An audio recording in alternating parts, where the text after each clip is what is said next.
Very good morning students. आप सभी का स्वागत है।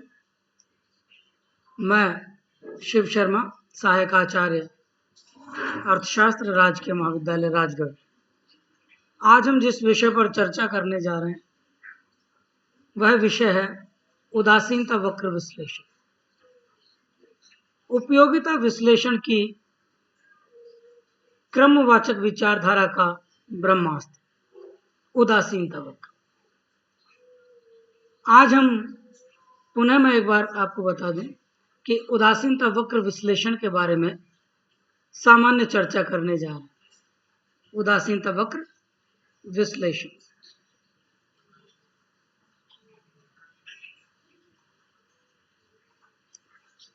उपयोगिता विश्लेषण का जो प्रथम विचार, उपयोगिता को विश्लेषित करने के जो दो अलग अलग विचार हुए या मान्यताएं हुई, उन्हें हम क्रमशः गणवाचक और क्रमवाचक विचारधारा के रूप में जानते हैं। उपयोगिता विश्लेषण का प्रथम विचार गणवाचक विचार है, जो इस बात को मानता है, इस चीज को अपना आधार बनाता है विश्लेषण का, कि साहब जो उपयोगिता है वो गणितीय या अंक के रूप में मापी भी जा सकती है, जानी भी जा सकती है और उसका प्रदर्शन या प्रस्तुतिकरण भी किया जा सकता है। इस मत को मानने वालों में प्रमुख रूप से प्रोफेसर मार्शल, वालरस, ड्यूपिट आदि अर्थशास्त्री रहे, जिन्होंने यह माना कि सब उपयोगिता जो एक मानसिक विचार है उसे अंक के रूप में जाना भी जा सकता है और अभिव्यक्त भी किया जा सकता है। अब अंक के रूप में जाने जाने के लिए उसके प्रस्तुतिकरण के लिए जो इकाई है वो इकाई क्या है, तो उस इकाई को उन्होंने यूटिल्स नाम दिया, जो प्रोफेसर फिशर ने इसका प्रयोग किया, लेकिन इसका वास्तविक जो नामकरण किया या जो नाम दिया वो प्रोफेसर कार्ल मार्क्स ने किया। पुनः उसी बात पर आते हैं कि गणवाचक विचारधारा के जो लोग थे, उपयोगिता विश्लेषण का जो प्रथम चरण है या प्रथम पक्ष है, उन्होंने ये माना कि उपयोगिता को अंकों में या गणितीय रूप में जाना भी जा सकता है और गणितीय रूप में अभिव्यक्त या प्रदर्शित भी किया जा सकता है। किंतु इस मत की घोर आलोचना की गई। यह मत अपने आप को आलोचनाओं से बचा नहीं। आलोचकों में सबसे बड़े आलोचक खुद प्रोफेसर मार्शल के साथी रहे, प्रोफेसर हिक्स। प्रोफेसर हिक्स ने सबसे ज्यादा आलोचना की इस उपयोगिता विश्लेषण के गणितीय या गणवाचक विचार की। उन्होंने बतलाया, वो एक प्रश्न पूछते हैं प्रोफेसर मार्शल से और जो भी गणवाचक विचारधारा है, कि सब पहली बात तो यह है कि उपयोगिता क्या है। जवाब आता है कि उपयोगिता एक तुष्टि गुण है, यह वस्तु या सेवा में संतुष्ट करने की शक्ति या क्षमता जो है वो सब उपयोगिता कहलाती है। फिर प्रश्न होता है, प्रोफेसर हिक्स करते हैं कि साहब क्या ये एक मानसिक मनोवैज्ञानिक धारणा है, तो प्रश्न का जवाब आता है कि हाँ, ये एक मानसिक विचार। जैसे प्रोफेसर मार्शल ने भी माना कि उपयोगिता एक मानसिक विचार, मनोवैज्ञानिक विचार, तो प्रोफेसर हिक्स कहते हैं कि साहब जब ये एक मानसिक विचार, मानसिक स्तर की बात है, व्यक्ति जिस चीज को अनुभव करता है केवल वहां तक की बात, तो उस अनुभव, उस मानसिक विचार या उस स्तर को मापने का ऐसा कोई मापदंड है या ऐसी कोई तकनीक है जिसके सहायता से हम उन्हें अंकों में जान सकें, माप सकें, प्रदर्शित कर सकें, अभिव्यक्त कर सकें। जहां पर आकर प्रोफेसर मार्शल एकदम मौन हो जाते, या यूं कहें कि गणवाचक विचारधारा के जो लोग हैं वो बिल्कुल मौन हो जाते हैं क्योंकि उनके पास में इस चीज का जवाब नहीं कि एक मानसिक जो स्थिति है उस मानसिक स्थिति को अंकों में कैसे मापा जाए। फॉर एग्जाम्पल, अगर आप किसी व्यक्ति विशेष के बौद्धिक क्षमताओं की आपस में तुलना करते हैं, तो आप ये कहते हैं कि बौद्धिक रूप से ये व्यक्ति बहुत अच्छा है, बौद्धिक रूप से ये व्यक्ति उससे कम स्तर का। क्या आप ये कहने में सक्षम हैं कि साहब वो 70 इकाई तक बौद्धिकता रखता है, वो 30 इकाई तक बौद्धिकता रखता है? बड़ा हास्यप्रद महसूस और मालूम होता है जब हम ये बात करते हैं कि उपयोगिता जैसी जो चीज है वो अंक के रूप में व्यक्त और मापी जा सकती है। ऐसा मानना था प्रोफेसर हिक्स का।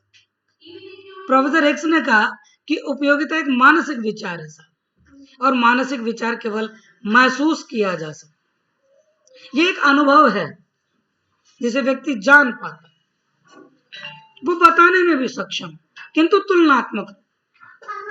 पर अगर हम ये कहें कि वो व्यक्ति उन्हें अंक के रूप में बता सकता है, तो अपने आप में ये चीज संभव नहीं लगती है, जैसा प्रोफेसर हिक्स ने अपने विश्लेषण में कहा।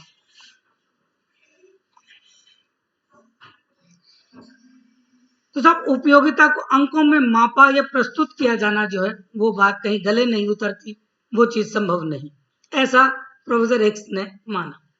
उपभोक्ता किसी भी वस्तु या विभिन्न वस्तु की जो इकाइयां प्राप्त करता है, प्रयोग करता है, उपभोग करता है, उपयोग करता है, उनसे प्राप्त होने वाली संतुष्टि की वो पारस्परिक तुलना कर सकता। जैसे एक एग्जाम्पल के रूप में मैं आपको बात बताऊं कि आप एक बहुत बड़े शोरूम में पहुंच गए कपड़े लेने, और आप वहां जाकर कहते हैं कि साहब मुझे जींस दिखा दीजिए। अब जो सेलर है वो आपके सामने बहुत सारी जींसें रख देता है, पेपे, रैंगलर, ली, एलन कोपर, बहुत सारी वैरायटी की, डिफरेंट वैरायटी, बहुत सारी जींस आपके सामने रखते। क्या कभी आपने विचार किया है कि आप उस सेलर या विक्रेता के सामने इस तरीके की बात करें कि यार इससे तो मुझे इतने यूटिल्स प्राप्त हो रहे हैं, इससे मुझे इतने यूटिल्स प्राप्त हो रहे हैं? जब आप उन चीजों को देखते हैं, जो भी चीजें आप क्रय करने जा रहे हैं, जब आप उन चीजों को देखते हैं तो आपके मन में केवल एक विचार, ये वाला जींस बहुत अच्छा है, ये वाला जींस कम अच्छा है, या ये ठीक ठाक वाला जींस। यानी कहने का मतलब है कि आप केवल उनकी पारस्परिक तुलना कर पा रहे, उनसे जो संतुष्टि आपको महसूस हो रही है, जिसको हम उपयोगिता कहते हैं, उसकी केवल और केवल आप इतनी व्याख्या जरूर कर सकते हैं, इतना जरूर बता सकते हैं तुलना के रूप में कि साहब ये चीज बहुत अच्छी है, ये उससे कम अच्छी है, और ये बिल्कुल सामान्य स्थिति की। तो यह केवल ये बता सकता है कि किसी वस्तु की विभिन्न इकाइयां या विभिन्न वस्तुओं की जो इकाइयां आप प्रयोग कर रहे हैं, उनसे क्या अधिक उपयोगिता प्राप्त हुई है या कम उपयोगिता प्राप्त। किंतु यह बतलाना तो असंभव है कि साहब आपको अंक के रूप में मुझे इस चीज से इतनी यूटिलिटी या यूटिल्स प्राप्त हुए, या इस चीज से इतने यूटिल्स प्राप्त हुए। उपभोक्ता की विभिन्न क्रय इकाइयों से प्राप्त उपयोगिताओं को केवल एक स्तर दे सकता है, एक क्रम दे सकता है। जैसे मैंने आपको बताया कि वो चयन की स्थिति में प्रथम स्तरीय, द्वितीय स्तरीय, तृतीय स्तरीय, बहुत अच्छा, अच्छा, सामान्य वस्तुओं या तुलनात्मक रूप से दो वस्तुओं के बीच में वो इस तरीके के स्तरों का निर्माण कर सकता है, उन्हें एक क्रम दे सकता है। अब जब उपयोगिता का विश्लेषण या उपयोगिता का मापन या उपयोगिता को जानना, महसूस करना या उसका प्रस्तुतिकरण जो है वो क्रमबद्ध रूप में ही संभव है, ये मानने वाले जो लोग थे, वो जो विचार है, वो जो धारणा है, वो धारणा क्रमवाचक विश्लेषण कहलाता। क्रमवाचक यानी वो लोग जो इस चीज में विश्वास करते थे, इस चीज को मानते थे कि उपयोगिता अंक के रूप में मापनीय नहीं है, किंतु उपयोगिता को एक क्रम दिया जा सकता है, एक स्तर दिया जा सकता है। उस विचारधारा के जो लोग थे, उन लोगों को क्रमवाचक विचारधारा के लोग कहते हैं, जिनमें प्रोफेसर स्लट्सकी, प्रोफेसर हिक्स, इनका नाम महत्वपूर्ण रूप से लिया जाता है।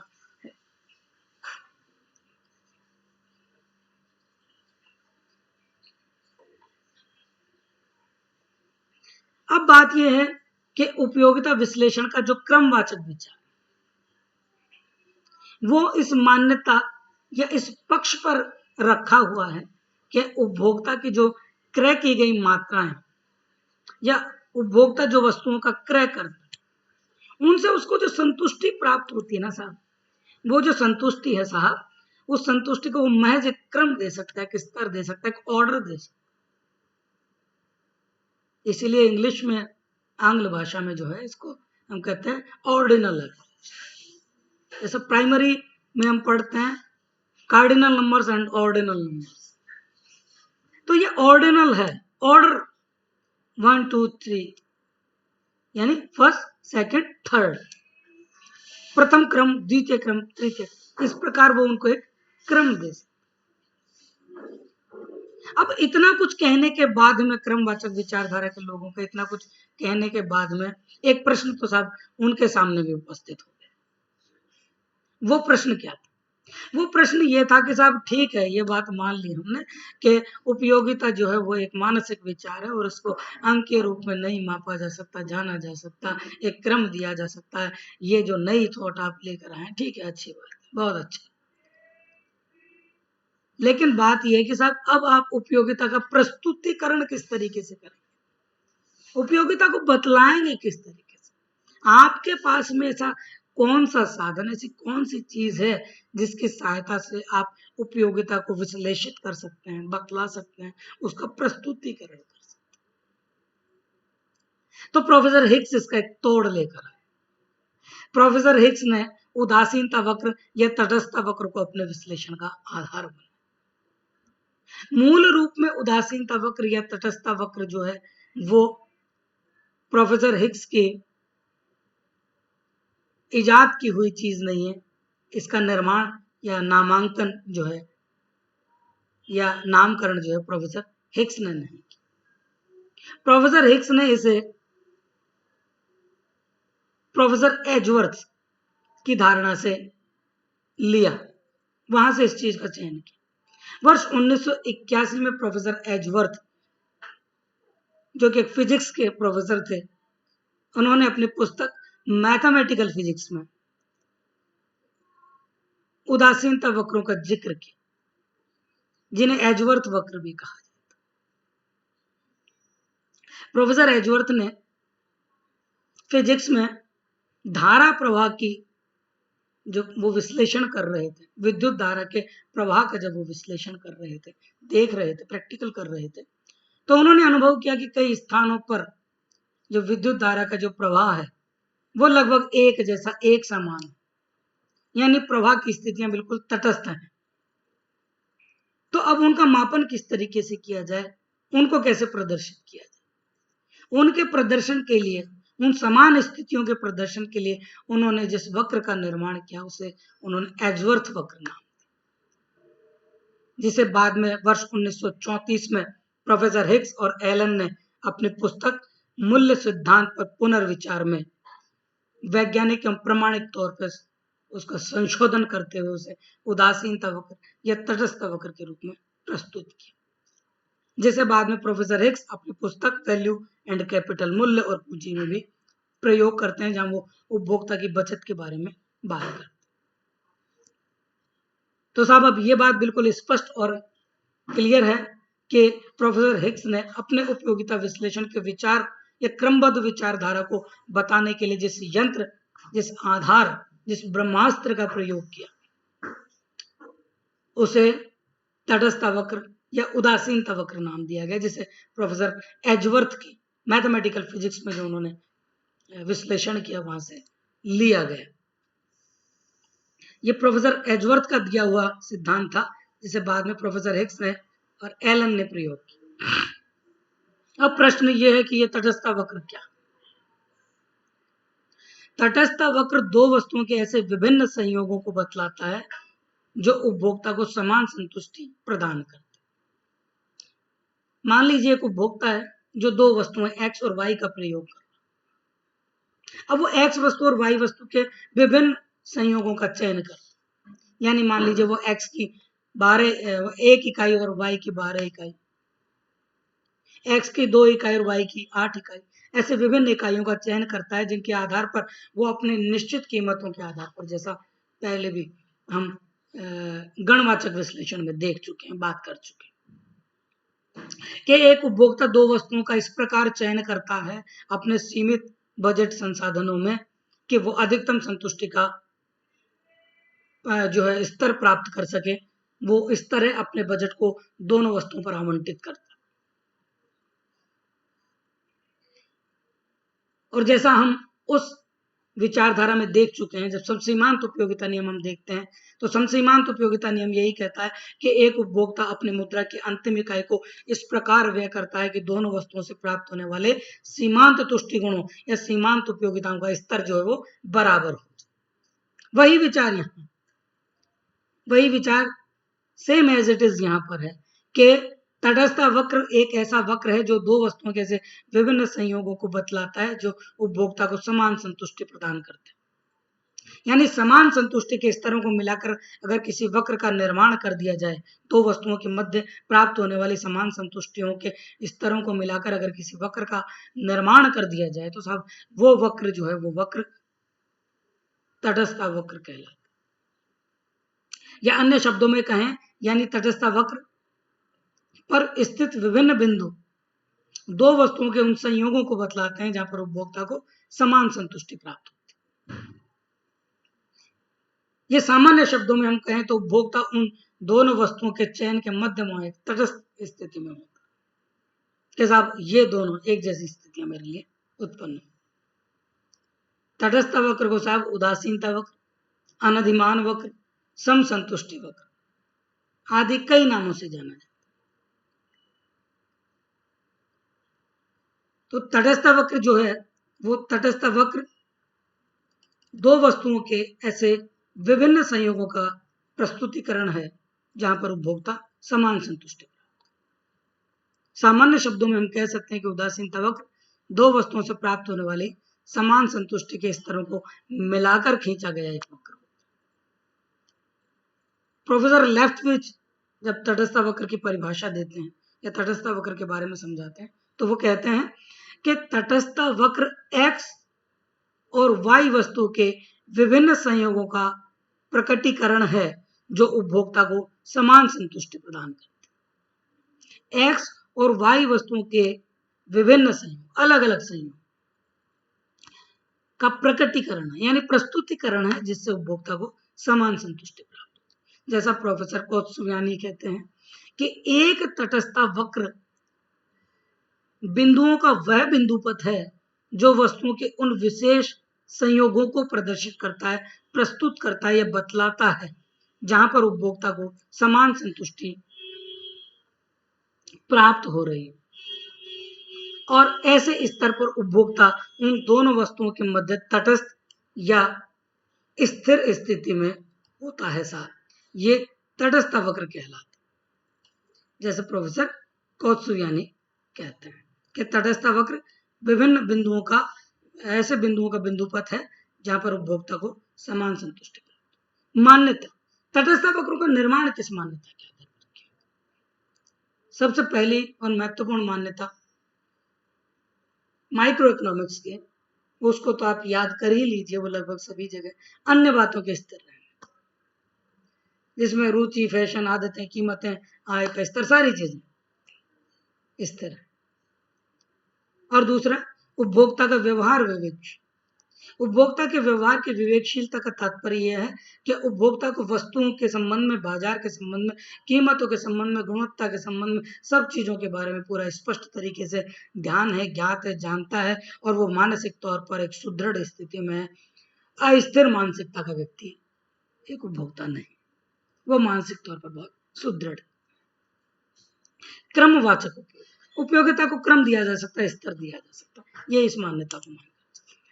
यह विश्लेषण दो वस्तुओं के संबंध में सामान्य रूप से पेश किया गया जिसमें ये मानते हैं कि दो वस्तुएं हैं, एक्स वस्तु और वाई वस्तु। एक महत्वपूर्ण मान्यता उनकी है घटती सीमांत प्रतिस्थापन की दर।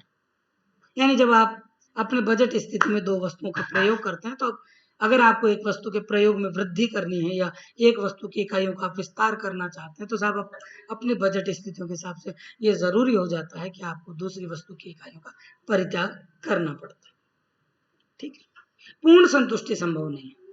उपयोगिता विश्लेषण की उदासीनता वक्र जो विचारधारा है या यूं कहें क्रमबद्ध विचारधारा है, वो ये मानती है कि किसी भी चीज, किसी भी वस्तु के संबंध में उपभोक्ता की पूर्ण संतुष्टि संभव, क्योंकि उपभोक्ता तो बहुत कुछ चीजें चाहता है, उसकी आवश्यकताएं, उसकी इच्छाएं, उसकी अपेक्षाएं अनंत हैं, लेकिन उन अनंतताओं को पूर्ण करने के लिए उसके पास में साधन सीमित है। अतः ये मान लेना चाहिए, ये स्पष्ट है कि साहब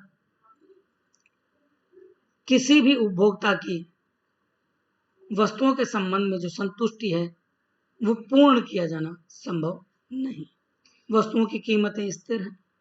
चुनाव में सामंजस्य, चुनाव में सामंजस्य का मतलब कि एक उपभोक्ता यदि ए वस्तु और बी वस्तु में से ए वस्तु को अधिक स्तर प्रदान करता है और बी वस्तु और सी वस्तु में से यदि बी वस्तु को अधिक स्तर प्रदान करता है तो उपभोक्ता अपने चयन में कभी भी जो सी वस्तु है उस सी वस्तु को ए वस्तु से अधिक स्तर प्रदान नहीं करे और उपभोक्ता अपने चयन में तटस्थ है और स्थिर है। वो दो वस्तुओं का इस प्रकार चयन करता है ताकि उनके उपयोगिताओं का जो स्तर है, उसको प्राप्त होने वाली उपयोगिता का जो स्तर है साहब, वो स्तर जो है वो समान बना रहे, उसमें किसी तरीके का असंतुलन पैदा नहीं। वो अधिकतम उपयोगिता जो प्राप्त कर रहा है, संतुष्टि प्राप्त कर रहा है, उसमें कहीं गिरावट नहीं, ऐसा प्रयास उपभोक्ता।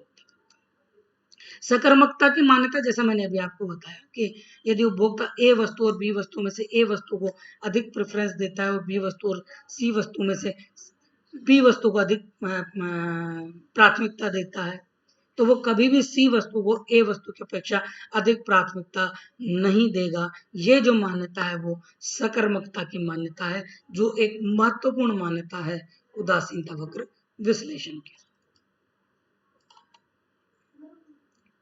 देखिए उदासीनता तालिका, इसमें बहुत सारे संयोग दिए गए, A B C D E, ऐसे 5 संयोग जिनमें उपभोक्ता क्रम से एक्स वस्तु और वाई वस्तु का प्रयोग कर रहा।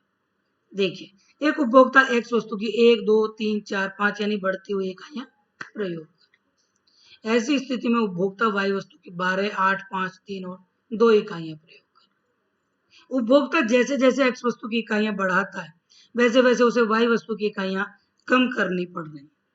कम इसलिए करनी पड़ रही है क्योंकि वो अपने संतुष्टि के स्तर को समान बनाए रखना चाहता है और उसमें वो अपने बजट प्रतिबंधों का पूरा पूरा ध्यान रखता है कि उसके पास में जो सीमित साधन है उन सीमित साधनों में ही वो दोनों वस्तुओं के ऐसे संयोगों को प्राप्त कर सके जिनसे उसे समान संतुष्टि के स्तर प्राप्त हो और वो अधिकतम संतुष्टि के स्तर को प्राप्त कर सके। उक्त तालिका के अनुसार उपभोक्ता की वस्तु x और y की मात्राओं के प्रत्येक संयोगों को इस प्रकार लिया गया है या बनाया गया है कि उपभोक्ता की संतुष्टि का स्तर समान बना। प्रारंभ में उपभोक्ता x वस्तु की 1 इकाई और y वस्तु की 12 इकाइयों का प्रयोग करता है, जैसा हम तालिका में देख पा रहे। यदि उपभोक्ता x वस्तु की एक अतिरिक्त इकाई का प्रयोग करना चाहता, तो यदि उपभोक्ता x वस्तु की एक अतिरिक्त इकाई का प्रयोग करना चाहता है तो ये जरूरी है कि उसे y वस्तु की इकाइयों का परित्याग करना, और परित्याग किस रूप में करें? इस रूप में करे कि उसके संतुष्टि का जो स्तर है वो समान बना रहे। उस समान संतुष्टि के स्तर को बनाए रखने के लिए उपभोक्ता x वस्तु की एक अतिरिक्त इकाई के प्रयोग के लिए y वस्तु की 4 इकाइयों का परित्याग करता। ये 1:4 जो है ये है प्रतिस्थापन की दर, जो वो x वस्तु की 1 इकाई के बदले में y वस्तु की 4 इकाइयां परित्याग कर रहा है, त्याग रहा है, उनका प्रतिस्थापन कर रहा है। क्यों? क्योंकि वो अपने संतुष्टि के स्तर को बराबर बनाए रखना चाहता है। ऐसे बहुत सारे स्तर जो हैं, जैसे 1x plus 12y, 2x plus 8y, 3x plus 5y, इन सबको मिलाकर इस उदासीनता वक्र तालिका का निर्माण किया गया है, उदासीनता वक्र तालिका को बनाया गया है। और इस तालिका से इस रेखा चित्र को निर्मित किया गया है जिसमें y वस्तु और x वस्तु के जो बहुत सारे संयोग हैं, जिनमें आप रेखा चित्र में देख पा रहे हैं क्रमशः y की 12 इकाइयां, x की 1 इकाई, y की 8 इकाइयां, x की 2 इकाई, y की 5 इकाइयां, x की 3 इकाई, यानी जैसे जैसे उपभोक्ता x की इकाइयां विस्तार करना चाहता है उसे y की इकाइयों में जो है वो कमी लानी पड़ती है। और y की मात्राओं में होने वाली जो कमी है साहब, वो कमी जो है वो घटती दर से होती है। इसीलिए इसका जो महत्वपूर्ण कारक है जो इसके पीछे कार्य करता है उसको कहते हैं घटती सीमांत प्रतिस्थापन की दर का नियम, जिसके बारे में हम बाद में बात करेंगे। अभी केवल हम सामान्य उदासीनता वक्र के बारे में बात करना चाह रहे हैं कि उदासीनता वक्र है क्या, उदासीनता वक्र विश्लेषण लाया क्यों गया है। इस तालिका के आधार पर जो पूर्व में हमने तालिका देखी, उन्हें आपको उस तालिका का विश्लेषण करवा मैं आपको उसको दिखा देता हूँ कि ये जो तालिका है, इस तालिका के जो विभिन्न संयोग हैं, उन संयोगों के आधार पर हमने इस रेखा चित्र का निर्माण किया है जो ये बतला रहा है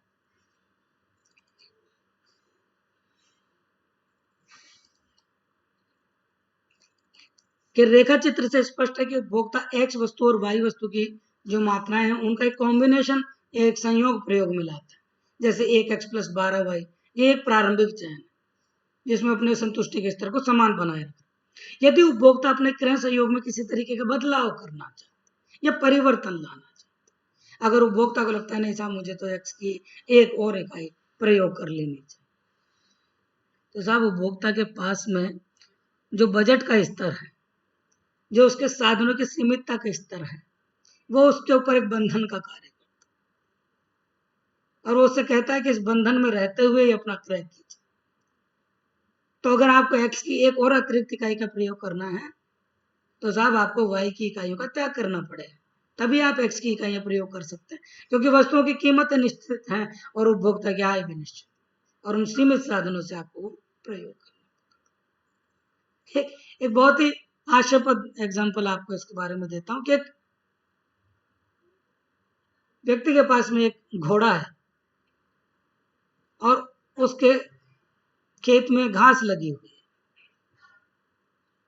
वो स्वतंत्र कर देता है उसे कि उस खेत में चरो, लेकिन उस स्वतंत्रता के साथ में एक बंधन बांध देता है, उसके एक रस्सी बांध देता है, और उस रस्सी के जो लंबाई होता है उस रेडियंस में, उस परिधि में वो उस घोड़े को फ्री छोड़ देता है कि तुझे जो और जितना चारा या घास खानी है वो खा। ऐसे ही उपभोक्ता के जो सीमित साधन है या जो आय है, वो आय उपभोक्ता को उस हद तक, उस परिधि तक स्वतंत्र छोड़ती है कि अब आपकी इच्छा हो उतना आप x वस्तु और y वस्तु का प्रयोग करें, लेकिन आपके पास में आय इतनी ही। अगर आप x की इकाइयां बढ़ाना चाहते हैं तो आपको y की इकाइयां कम करनी पड़ेगी, ताकि आप अपने संतुष्टि के स्तर को समान बनाए रखें। और संतुष्टि के स्तर को समान बनाए रखने के लिए जो व्यक्ति y वस्तुओं का जो परित्याग करता है या प्रतिस्थापन करता है, वो घटती दर से करता है। घटती दर से क्यों करता है मैं बता दूं, हालांकि मैं चाह रहा था कि अगली बार जब हम इस पर चर्चा करें तो और विस्तार से करें, लेकिन एक सामान्य रूप में आपको बता देता हूं कि वो घटती रूप में क्यों करता है। घटती रूप में इसलिए करता है क्योंकि जैसे जैसे व्यक्ति x वस्तु की इकाइयों का प्रयोग करेगा, वैसे वैसे उस वस्तु के संबंध में उसकी जो इच्छा की तीव्रता है ना साहब, वो तीव्रता कम हो जाती है। और जब किसी चीज के प्रति तीव्रता कम हो जाती है तो उसके बदले में आप जो दूसरी चीज त्यागना चाहते हैं उसमें थोड़ा सा मन संकुचित सा होता है, अरे यार थोड़ा कम ही छोड़ दें, इतना कोई ज्यादा बेनिफिट तो इससे होंगे। ये जो विचार, ये विचार तय करता है आपके प्रतिस्थापन की घटती हुई दर को, जैसा अभी हमने इस पूरे विश्लेषण में जो पढ़ा। तो सामान्य रूप से आज हमने उदासीनता वक्र विश्लेषण के बारे में एक जो चर्चा की, मैं मानता हूं कि उदासीनता वक्र के संबंध में मेरे द्वारा दिया जो गया व्याख्यान है वो आप सभी लोगों के लिए बड़ा लाभप्रद होगा और बड़े सामान्य तरीके से आपको उदासीनता वक्र के बारे में जो बात है वो समझ में आई होगी। आप सभी का बहुत बहुत धन्यवाद।